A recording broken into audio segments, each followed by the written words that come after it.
Now what you have to do, go to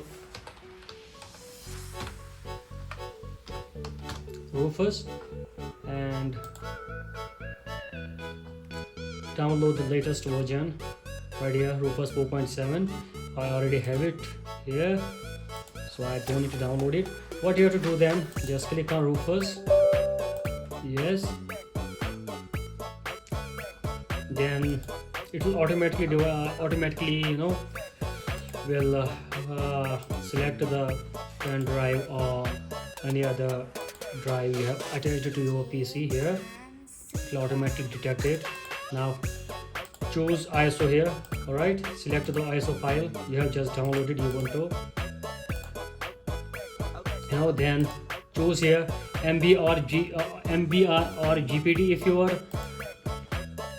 partition scheme is GPT, then it will automatically detect here UEFI BIOS or non-CMS BIOS. If it is MBR, if you want to know how to know the partition scheme, then right, go here and go to district management. It will automatically choose the appropriate scheme here. Now if you want to know the partition scheme of this, just go to view, top, and view, top, disk list, and you can choose from here what partition style it is. Alright, then what you have to do, just click on start. I already have done the procedure already. So it may take 5 to 6 minutes, so you just have to be patient. Right, I already have it here. I will leave it right now what you have to do,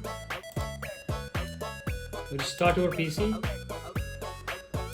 and get your system into boot mode.